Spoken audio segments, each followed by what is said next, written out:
elbow. Harris back to Embiid. Joel driving, fading. 57!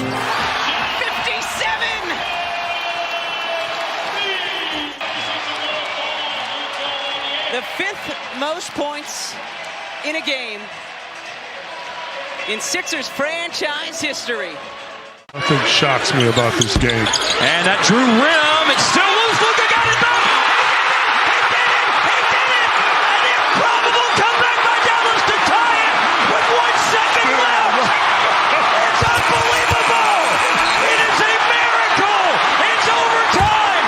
Stranger things have happened. 21 rebounds, 47 minutes played, and now 60 points for the first time in Mavericks history. They carry it to victory. Mitchell looks for 70.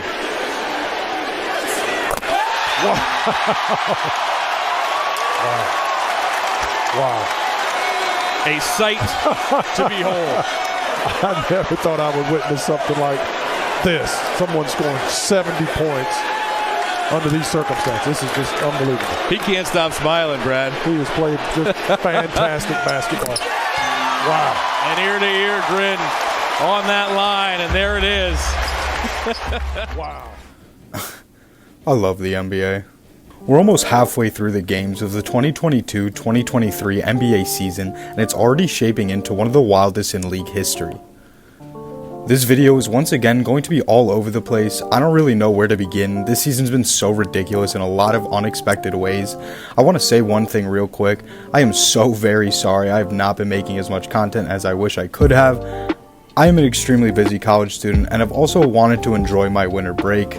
With that being said, I'm going to jump all over the place with this one. I hope this remains coherent, and most importantly, I hope you are able to appreciate what's going on in the NBA right now. As I said, I was really at a loss for where to begin with this one. There's been so much team and individual success this season, and we're barely halfway through. As you saw briefly in the beginning, the stars of the league have been playing out of their minds this season. There's 5 guys averaging over 30 points per game, and 3 of the top 10 greatest individual performances by game score have been within the past 3 months. That's absurd. These historic individual offensive performances have been leading historic team offense as well. This has best been captured by the Boston Celtics and what they've been able to do so far this season. They currently hold the first seed in the Eastern Conference and have the best record in the NBA. They also possess a league-leading offensive rating of 117.8, that's better than the 2016 Warriors rating of 114.5 and the 96 Bulls 115.2. If that wasn't impressive enough, they actually have cooled off a bit from their even hotter start at the beginning of the season, where they achieved an offensive rating of 120.9, the highest in NBA history. The Celtics are being led by Jason Tatum, who has truly cemented himself as an MVP caliber player and has remained in the top 3 of the latter the entire season. He's also flanked by Jaylen Brown, who is genuinely one of the most underrated players in the NBA right now. Jaylen's averaging a quiet 27, 7, and 3, and he'd be a bona fide superstar on a lot of other teams, but he's the second guy on the Celtics. He's the second biggest contributor to that top offense, he's an elite defender, and there's plenty of nights where both Jason and Jaylen go for around 30 points or more. Lord have mercy on the opposing team. Boston also have Robert Williams back to anchor their top 10 defense, and Joe Mazzulla has been building a strong case as the coach of the year. It's not like he was picking up scraps, but what he's been able to build and maintain in the wake of Ime Udoka's suspension has been remarkable, and as the youngest head coach in league history, the dude deserves his flowers. Lastly, I want to mention that for the majority of the season, up until a few weeks before this recording, the Celtics shot and made the most threes in the entire league. They still take the second most and are still within the top 5 percentage-wise as well, and when you combine this with the two-way nature and switchability of their entire roster essentially, it really seems like the Boston Celtics have mastered modern NBA offense and we're watching it in its ultimate form. I consider a lot of their games to be must-watch TV for me, and even though they've lost some steam from their unbelievable start, it doesn't really change how I feel about this team. They are more than capable of going all the way, similar to how I felt about them before this season. Staying in the East and with another contender, the Milwaukee Bucks have been super interesting thus far. Brook Lopez has been the biggest surprise from the Bucks this season, anchoring what is, at times, the best defense in the NBA, and currently the 3rd best defensive rated team in the league. Brook also leads the league in blocks per game and has been a favorite for the Defensive Player of the Year, which is awesome honestly because I'm a big fan of Brook Lopez's game. When I say anchor the best defense, by the way, I of course mean along with Giannis, who has been doing Giannis things this season as per usual. I think Giannis has officially entered that LeBron realm of boring greatness, where what he does has become incredibly normal for him, and thus inherently less appreciated. He's averaging a career high 31 points. It was up to almost 33 less than a week before this video, so it'll be interesting to see where that ends up, while also being the best offense and defensive player on the court. Chris Middleton's return has been slow, but ultimately I wouldn't be too worried about it as of right now if I was a Bucks fan. He's only going to continue to get better and return to form as he plays more. And Jrue Holiday has been a defensive beast as well as a pretty underrated offensive tool, as he has been for a few seasons now. I mean, he's averaging 18.5 points and 7 assists. If the pieces stay healthy, the Bucks along with the Celtics are the best teams to come out of the East in my opinion.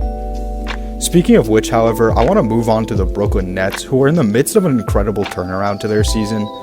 The Nets have won 16 of their last 20 games, and KD's consistency is finally starting to get matched by some of the other guys on this roster. I talked about Joe Mazzulla getting his flowers, and Jacques Vaughn is absolutely another dude putting his hat in the Coach of the Year race. The way he's been able to take a hold of this team, which was truly in shambles at the beginning of the season, and help them form a cohesive identity, has proven to be a key to unlocking the potential that's been sitting dormant within them. Kyrie Irving is averaging 26, 5 and 5, and together they're one of the best duos in the league, along with Ben Simmons, who's had a slow and rocky start this season, but he's been itching back towards the player he was. I was critical of them getting rid of Bruce Brown Jr., which, they shouldn't have, but pieces like Yuta Watanabe have been a really solid replacement. Obviously, they offer different things, but he's added a lot in the way of embracing and repping the culture of the Nets, and he's shooting 52% from 3, which would lead the league by a considerable margin if he qualified for stat awards, which, as of right now, he doesn't. It's hard not to like a grit and hustle guy like Yuta, and he's something the Nets definitely needed. Okay, I've got to move away from the East for a second, not just for the sake of switching it up, but I really want to talk about the Denver Nuggets. I'm kind of hesitant to say this, but could it be their time? I mean, they've had the league's MVP carrying them to top 6 and top 3 seedings, while they haven't been fully healthy. Now, Michael Porter Jr. and Jamal Murray are back. You can definitely argue Jamal Murray isn't fully where he had been, and that's fair for sure, but he's up to 20 points an outing, and that's an efficient 20 points per game playmaker that the team has been seriously lacking. With added guys like Bruce Brown Jr. and Kentavious Caldwell-Pope and Aaron Gordon, who's been playing amazing, the squad looks so much tougher to beat now than they were even a year ago. Altogether, it just has me placed with some strong faith in the Nuggets' ability to go far. They're the number 1 seed in the West right now, and I haven't really even mentioned Nikola Jokic, someone who 1,000,000% deserves a whole video, and is something I'd really like to do, so I'm going to try to keep my thoughts on the Joker brief for now. He's very quickly gone from, wow, this is a fun big man with a very impressive set of skills, to, oh man, this is one of the best passing bigs of all time, to now, he's just one of the greatest offensive players this game has ever seen. Ever. And to be honest, I agree. In their New Year's Day win over the Celtics, watching Jokic make scoring and facilitating look so effortless, I was just in awe of how it seemed like he could get a bucket whenever he wanted, and there was just so little that could be done to stop him. Jokic is actively redefining what efficient basketball looks like, and he can bring this team to the finals if the complementary pieces play well enough. Okay, moving on to one of the most fun stories this season has produced so far, and that's the Sacramento Kings. If I told you halfway through this season that the Kings would hold the 4th seed in the West, there's a good chance you would have looked at me like I was speaking some alien dialect, and that feels like it would have been a normal response. They're scoring the most points as a team in the league at 119.7 per game, and have the 3rd highest offensive rating in the league. The most important thing to highlight in the success of the Kings this season, I think, are Domantas Sabonis and De'Aaron Fox, who are both playing, without question, like all-stars, as well as the shooting of Kevin Huerter. Specifically, I want to say about Sabonis, he's averaging 19 points, 12.5 rebounds, and 7 assists, and has been a major factor in winning this season. I think he should really be considered for all NBA honors.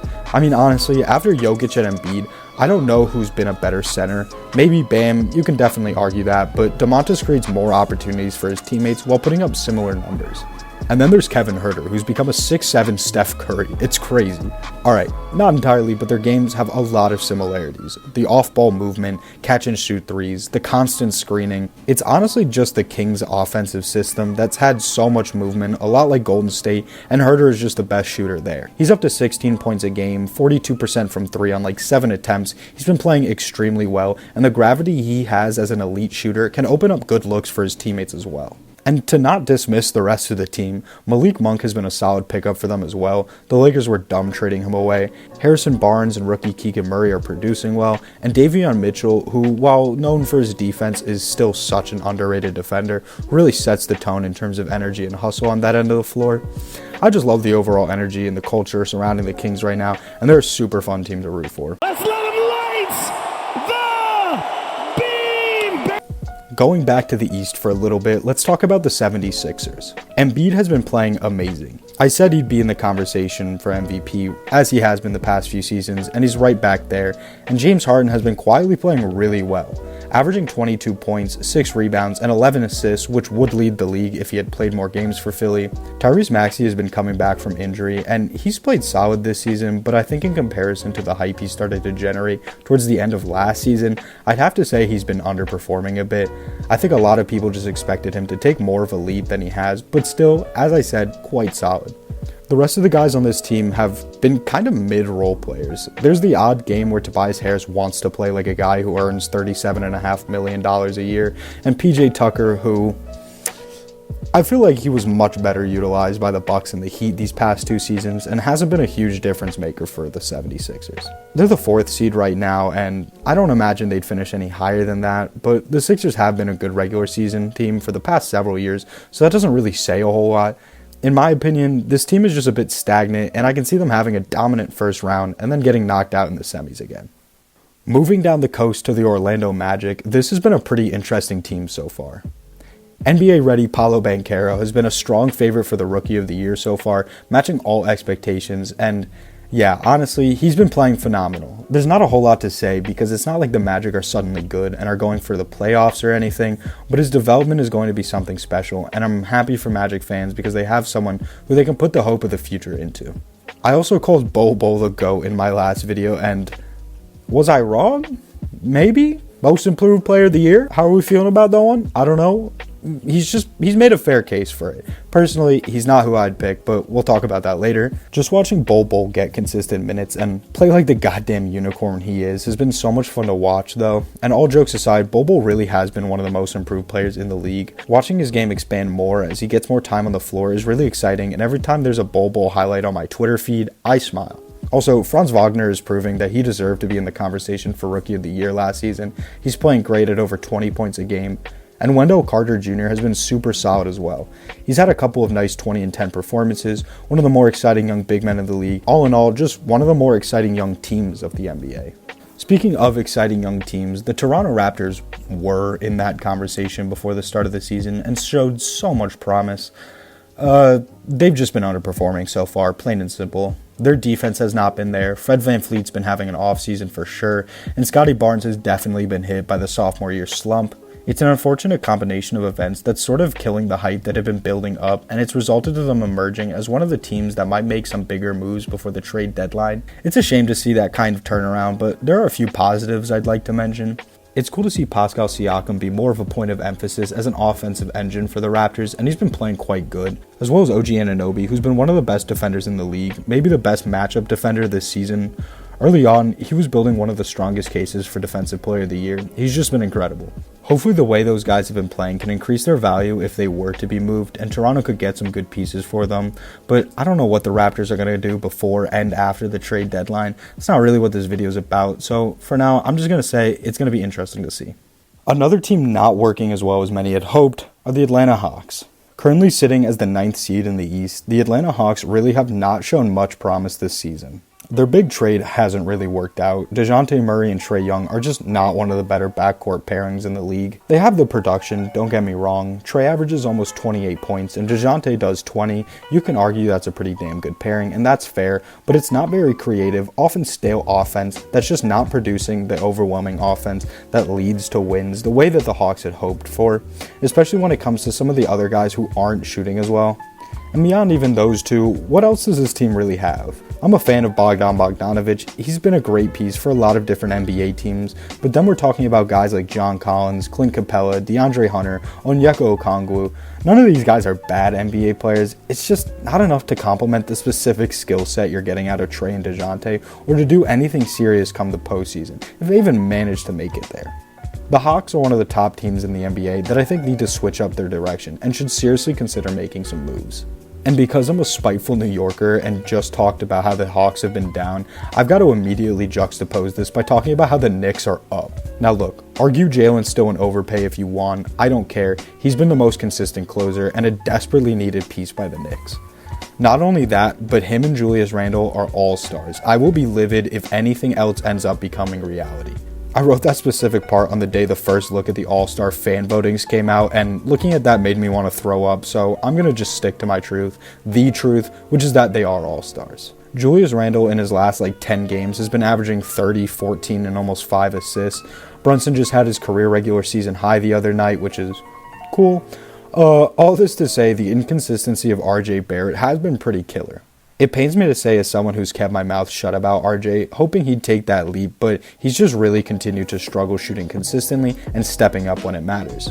The plague of being a Knicks fan is watching one game where they look like one of the best teams in the NBA, then the very next night watching what looks like a lottery team, and it's utterly gut-wrenching. My main concern as a Knicks fan is that even though there's been a string of wins recently, there have been some horrendous collapses in a few of them. A situation where it's 5 or 6 minutes-ish left in the fourth quarter, and the Knicks have a 15, maybe even 20-point lead, and then they just start to fold and end up barely scratching away with a win or losing outright. It's definitely made me nervous as to if they can hold up in the top 6 like they are currently, and what those collapses could mean for a playoff team. Okay, several honorable mentions have to go out to 1, Quentin Grimes, who's been amazing. I can't tell you how many times the Knicks have won this season thanks to his contributions throughout the game, especially down the stretch. His defense has been incredible, and he's an underappreciated reason that the Knicks have a top 10 defense right now. More shoutouts go to Deuce McBride. I've watched him play in the G League, and he's so smart, such a good point guard. And then Emmanuel Quickley, Obi Toppin, and Jericho Sims. These guys play with a lot of effort, usually always contributing to a net positive play, and it's really nice to see them out on the court before Tibbs remembers they're not vets and pulls them out of the game. Okay, moving over to Cleveland, the Cavs have been awesome this year. The main thing is, their superstar acquisition has worked. Donovan Mitchell is a top 10 MVP candidate. He scored the most points since Kobe's 81. The biggest part of all of this, I think, is just how he's been able to seamlessly meld into the Cavs system and embrace the culture around the team. It's just been such a good fit. Very little growing pains on that end. Darius Garland has been playing super good as well, putting up really similar numbers to last year when he was an all-star, and Jared Allen and Evan Mobley are an incredible front court pairing. The defensive ceiling this team has, considering Mobley's growth to come. I think the Cavs have a really good chance at being a conference finals team and are one guy away from legitimately being a championship team. They have the guards, they have the paint covered. I think what they need is a wing who can score and just hold their own defensively. I'm feeling like a Kyle Kuzma, Dorian Finney-Smith, either of the Bogdanoviches kind of guy. Alright, switching it back to the West one more time, let's talk about the Pels. Oh my god, I love the New Orleans Pelicans. They are so much fun to watch. The biggest question was, hey, can Zion come back and be who he was in his sophomore season? And that's been a resounding yes. Zion is, once again, a top 10 MVP candidate. He's averaging 26, 7, and almost 5 on 60% shooting, and he's adding a lot of needed presence to the Pelicans on both ends of the floor. CJ McCollum has been a fantastic signing for them, not just what he's doing on the court, but the veteran leadership he brings. It's made a noticeable change to the team and their level of composure and maturity. I talked in my season preview video about their awesome pieces and their depth, their size, defensive grit, and it's all been there this season. Lastly, Brandon Ingram has been injured for what feels like a while now, and they're the 3rd seed in the West. In my opinion, the Pels can be a conference finals team for sure. A team I'm a little less confident about being a conference finals team, but it could still happen, are the Golden State Warriors. I'll admit, I don't watch a lot of Golden State Warriors basketball, so I'm not an expert on the going-ons of their team, both when they're playing and off the court stuff, but they have some really glaring issues. They are not shooting as well. They are not defending as well. Probably the biggest issue, honestly. And they are horrible when they are on the road. They're 4-17 so far when playing away this season. It's just not great. Steph Curry was having one of, if not his best statistical season of his career before he injured his shoulder in December. And they played like barely over 500 after that point. But he's returned now, and it'll be interesting to see if the Warriors can start building some momentum and some consistency. Klay can work on maybe being less streaky. Jordan Poole can stop shooting 30% from 3. And Draymond Green... So yeah, I mean, they worked their way back up to the top 6 in the West before getting pushed back down to the 8th seed and falling below 500. So I don't really know where this team will sit when the regular season is over as of right now, but it's a close conference, so we'll see. Okay, one team I've sort of been dying to talk about are the Los Angeles Clippers. This is just the team of ifs, and I am personally responsible for perpetuating the if this, Clippers that agenda. Kawhi Leonard has made it pretty clear that he's not really prioritizing the regular season. He's focused on the playoffs and is maximizing his load management up until that point. I'm not really sure how that's going to help the cohesion of the team having so much inconsistency, and he's not been playing particularly well so far when he's actually on the floor. They still have a solid team. Their pieces like Norman Powell, Luke Kennard, Marcus Morris Sr., they've been all doing their things and playing decent. Guys like Reggie Jackson and Robert Covington actually haven't been playing very good so far. John Wall is not great, and Paul George is sort of just Paul George. Sometimes he's really damn good, and other times, yeah, you're just going to want more out of your main guy. So this team just feels a bit stuck. A lot like last year, honestly. They squeaked into the 6th seed as of right now, but even if everyone was ready and available come playoff time, all the sitting out will have gotten them is some fresh legs and a date with a top 3 seed in the first round. I just don't understand how that's really an actionable plan. It's quite a departure from the high expectations I think they had coming into this season, and certainly from what I had said about them before this season. This is far from a Kawhi is washed take, but expecting him to come back and just solo the league in the playoffs like this is 2019 is just unrealistic. And when your second co-star also struggles to stay on the floor, as well as just a shorthanded roster, it's a precarious game that Ty Lue and the Clippers are playing, just hoping you'll be ready come the playoffs. We'll see how it works for them. There's still a lot of talent there. Since we're in LA, I might as well talk about the Lakers. I had initially thought about doing a video just on them, but I kind of came to the conclusion that it's not worth it, and I can say everything I feel about them in a pretty short amount of time. So look, they can't shoot, they can't defend, and even with the trade deadline approaching, I don't think they're going to make any big changes right now. It's a shame, honestly, because before he got injured again, Anthony Davis was playing at an MVP and Defensive Player of the Year level. He was putting up ridiculous numbers, and it really felt like he was starting to revitalize the Lakers' spirits and energy. But then, yeah, the story of Anthony Davis continues. He got injured, and his availability is just a major issue for this franchise. They have LeBron, who, after a pretty slow start to the season, has really picked it up and has been putting up insane numbers again, especially given the fact that it's year 20. But ultimately, the impact he has isn't enough to win many games, especially when he's not going out for like 40-plus points. The rest of the squad is just lackluster support, plain and simple. So here's my thing about the Lakers. It's a tough spot they're in when you consider the reality of how unavailable your main guy is, but if we put that aside for a second, in my opinion, they're in a position they might never find themselves in. You have an at worst top 2 player of all time, and a when healthy top 10 player in the league. That should be enough for you to be all in all the time as long as those two wear the purple and gold. I understand you don't want to get rid of the picks, and Russell Westbrook has been good off the bench, and Austin Reeves is a... Look, LeBron is 38, going on damn near 60, okay? And he's putting up 29, 8, and 7. Anthony Davis, remember, we're pretending he's just healthy, is, as I've said, an MVP, Defensive Player of the Year level guy, and you should just go out and find some suitable pieces for these two.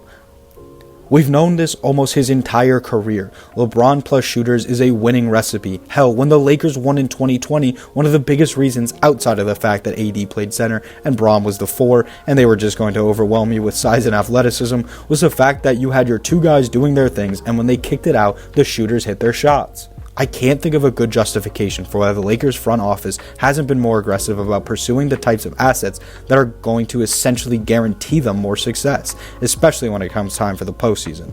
It's a scary thing to blow up your potential future for the present, but if the ultimate goal is winning championships, then you guys have the formula to do it. I mean, you did it in Braun's second year in LA and just haven't since. It really just doesn't make a lot of sense.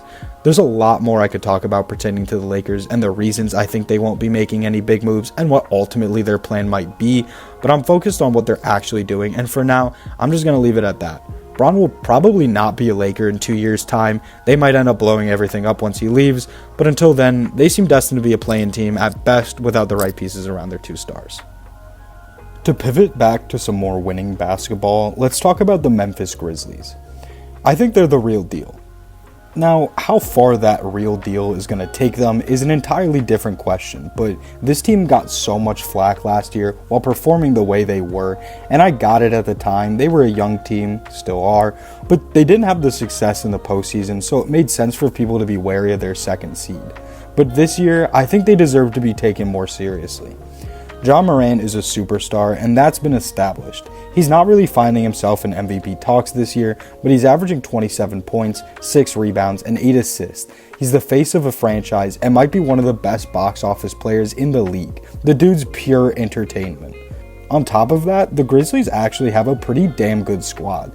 Desmond Bane has been establishing himself as one of the best shooters from behind the arc in the league. He's been having a down year percentage-wise, but his numbers are still up, and I think the big question around Desmond is whether he could be a legitimate second option on a true championship team. Me personally, I don't think I've seen enough to quite say that yet, but I'm definitely a fan of his game, and with guys like Steven Adams, one of, if not the best offensive rebounder in the game, and Jaren Jackson Jr., a rising pick for Defensive Player of the Year, along with good size and a handful of solid 3-and-D guys, this team is going to be dangerous come the playoffs. Okay, now it's time to talk about one of the baddest mans in the league and the group of innocent bystanders he's dragging along, Luka Doncic and the Dallas Mavericks. That's the first team where I introduced their star first, so don't get it twisted. I'm not some crazy Luka fanboy type, but he's been balling to a historic degree this season, and I felt given the team's circumstances, it was fair. I know everybody and their grandma has talked about Luka and the Mavs already this season, so I'll probably wait until the end of the season or around there if I end up making a video on them.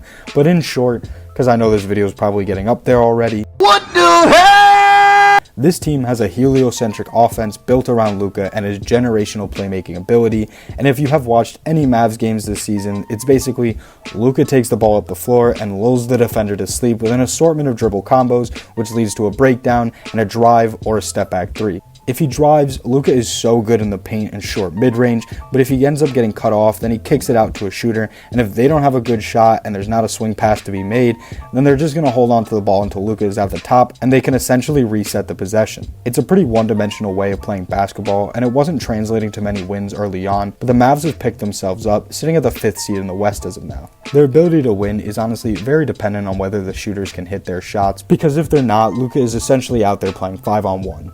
Spencer Dinwiddie is the team's secondary ball handler, and he's alright, but he's not enough, especially come playoffs time.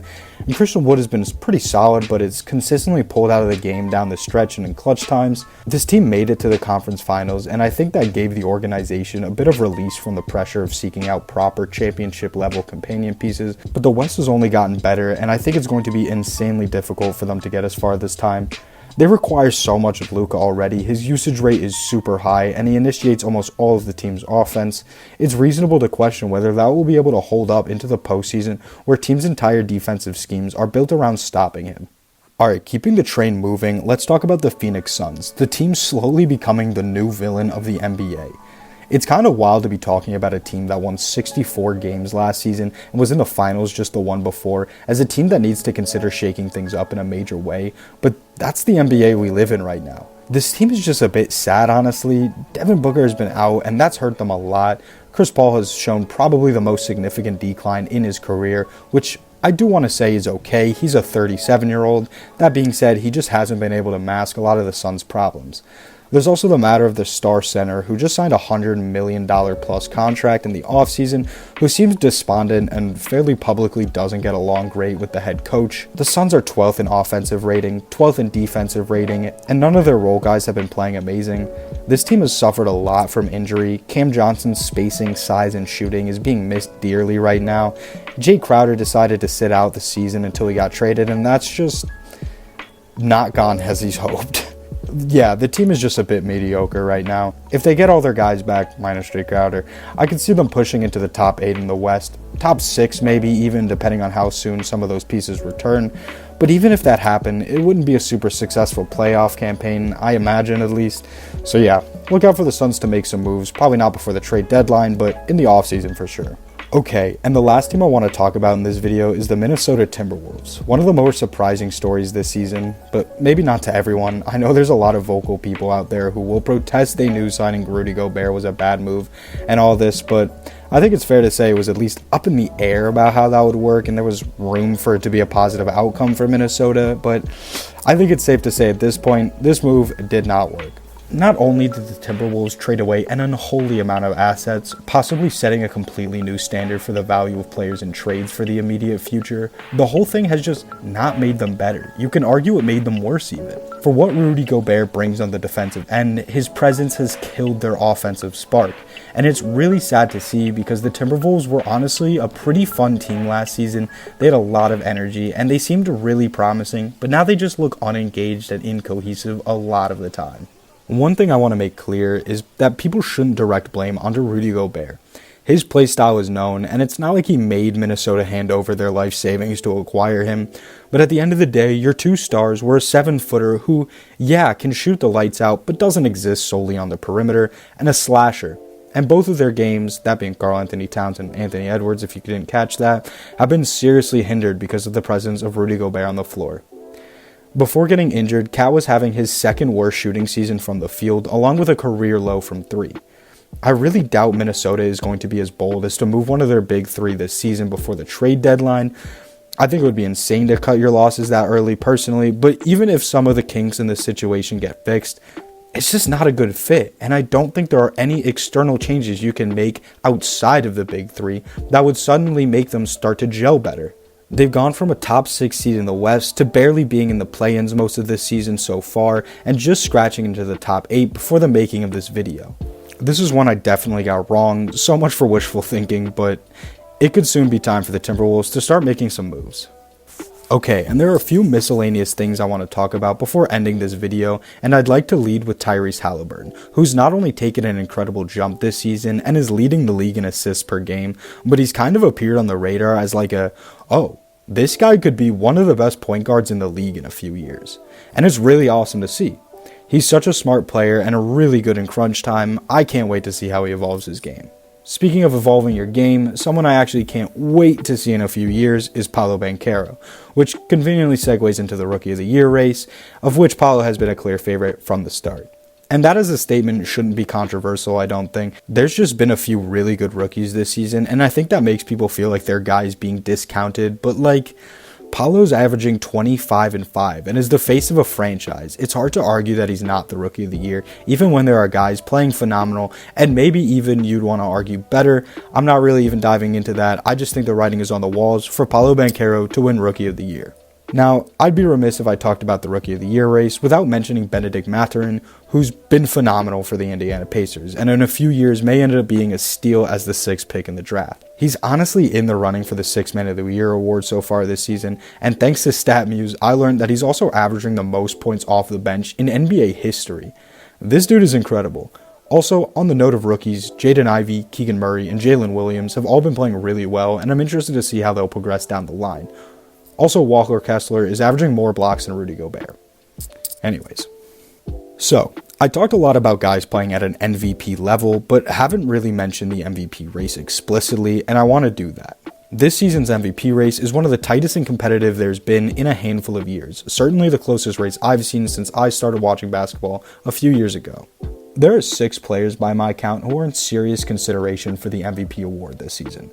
Nikola Jokic, Giannis Antetokounmpo, Luka Doncic, Jason Tatum, Kevin Durant, and Joel Embiid. There are still a lot of guys playing at similar levels for their respective teams, but one of these 6 gentlemen will be the league's MVP by the end of the season, I'm sure of it.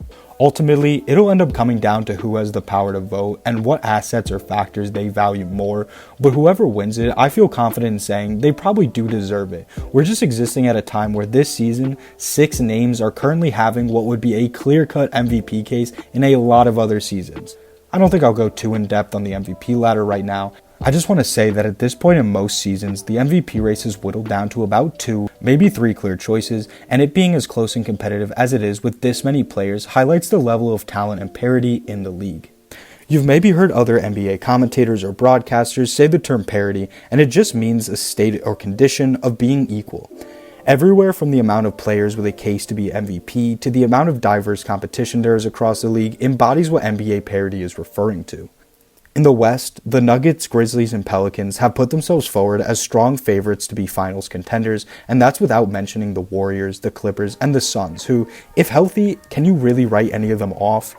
And in the East, arguably the tougher conference this season, the Celtics and Bucks have established themselves as most likely to go to the finals, and yet the Nets currently have the second seed over the Bucks. And this is again not even mentioning Philly or the Cavs, who are both going to be tough postseason opponents in their own right. I think you can get the point I'm making. The health of the competition in the NBA is at some of the best it's ever been at in league history. With all that being said, I'd like to formally make some amendments to my preseason predictions and then end this video. Starting off with the MVP of the league, everything that I have just said about the MVP race this season has left me truly with no clue who will end up winning the award. I predicted Luka Doncic, and that's still a very strong bet. His solo carry job campaign this season is cut from a cloth of all-time greatness. If the MVP was about what player is most valuable to their team, Luka is clearly needed by the Mavs more than any other team needs any other player. That being said, for most of the season, it seemed like it's Jason Tatum's time to win his first MVP. He's 24, he's averaging almost 31 points, and he's leading the best team in the NBA. There's also a strong narrative around Tatum winning MVP, and it's fairly obvious at this point that narratives throughout a season are at least a considered factor in the choosing of an MVP. And I have to confess, my indecisiveness goes further because it's not just Jason Tatum. Increasingly, I have seen the transcendent level of offensive impact Nikola Jokic has on the game of basketball. And even with him having his co-stars back, the difference in stats and production for the Nuggets when he's on the floor versus off it are hard to ignore. And then there's Giannis, who's just like the best player in the world, probably, kinda, maybe, and he's holding his team at the third seed in the East without a lot of consistency in the health and availability of his guys. All in all, the race is close enough for me to not feel a need to make a true amendment on this one. I can survive the L if it ends up not being Luka like I predicted, but if I had to make a guess for who it would go to, if not for Luka, I would say Jason Tatum. This just feels like a season where he's embodying what a lot of different people would want from an MVP, the stats, the team success, the highlights, and MVP moments. It was hard for me to finally just leave it at that because with the way Jokic has been playing, he could actually win 3 straight MVPs, but I'm going to finally shut up about it. Okay, I'm keeping my pick for Rookie of the Year as Paolo Banchero, but I've got to make some changes after that. For my most improved player pick, I chose Tyrese Maxey, and so far this season, he just hasn't made enough of a leap for that award, and his efficiency has taken a bit of a hit as well. Beyond just that, there's been an overwhelming case for this award this season being made by Lauri Markkanen. Lauri is scoring 10 points more than he did last season. His averages are better in every single statistical category and on better shooting efficiency, and he's leading the Jazz, who had one of the more incredible starts to the season, and after falling off are still currently better than teams like the Suns, the Blazers, and the Lakers. I promise no one's catching a strays there, I'm just pointing out an observation. For the Sixth Man of the Year, I picked Jordan Poole, and besides the fact that he started half of the games he's played this season, he's just not been the same Jordan Poole that we saw heat up and cook during the playoffs last year, and he's also not shooting great. My pick for this one would have to go to Malcolm Brogdon. He's contributing to the best team in the league and playing with elite efficiency. Malcolm Brogdon coming off of the bench is unfair.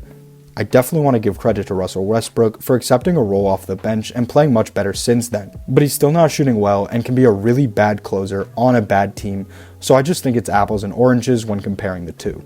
Also, shout out Bobby Portis and what he's been doing off the bench for Milwaukee, but yeah, my amended pick would be Brogdon. Okay, for Defensive Player of the Year, I said Rudy Gobert was my pick, and honestly, I don't know what crack I was smoking that day, but it had me seeing and saying some very interesting things. I really just thought the Gobert trade would work better than it has in Minnesota. They were like just outside the top 6 playoff team last season, and I thought that if that Gobert move worked, it would make them like a top 3 or 4 team in the West, just suffocating opponents with their size and defense. I can pretty confidently say I got this one wrong. Look, Minnesota could keep their roster and things could get better, but as far as Rudy Gobert being the Defensive Player of the Year this season, yeah, no. I've got 3 names up for this one, and that's Giannis, who, I did technically say if the Gobert thing went awry, I'd pick him, but that was more of a cop-out than an educated prediction, so I can only claim minimal credit for that one, and then Brook Lopez and Jaren Jackson Jr. To quickly do a process of elimination, I'm sorry, I just find it hard to imagine Brook Lopez wins Defensive Player of the Year when Giannis is on the same team. This is not a slight to what Brook does on the defensive end at all, and he's the anchor in many ways, but I think a good amount of this is the system he operates in, and Giannis is still the better actual individual defender. As for Jaren Jackson Jr., he's been incredible on the defensive end of the floor. He's averaging 3.2 blocks in the games he's played so far, which would lead the league, except he doesn't qualify because he hasn't played the minimum 70% of games for the Grizzlies. The availability is definitely one of the bigger concerns when it comes to Jaren Jackson Jr. earning end-of-season honors. There's a really strong case for him, I know. I just think personally, Giannis will win the award. So yeah, shout out to all the strong defenders in the league right now. I mentioned OG Anunoby, Evan Mobley, Bam Adebayo, but my pick is Giannis for Defensive Player of the Year. And lastly, I picked the Bucks to win it all. And with the entire thesis of this video being that the league is super competitive right now, and it's really hard to tell who will go to the finals, let alone how the seedings will end up, I'm just going to say there's a few teams who I now believe could go to the NBA Finals and possibly even win, such as the Nuggets, the Grizzlies, and the Nets, who I didn't necessarily believe were true threats coming into this season. To be honest though, I haven't seen anything yet that would make me completely overhaul my prediction. I'm not gonna lie, the way the Celtics started this season had me feeling like they couldn't be touched, but I digress. And the Bucks have been good enough while not being at 100% to keep this pick from me. So in total, 3 definitive amendments to my preseason predictions out of 6, which I can live with. Okay, that's everything I have to say in this video. Not really, not even close actually, but this video is so long already, and I need to end it and publish it before everything I said becomes irrelevant information. I seriously need to find a better and quicker way to make these videos ASAP, but in the meantime, I hope you can enjoy what I am making, and I'm going to keep going, doing my best to deliver these videos whenever I can. Until next time, take care, and thank you so much for watching.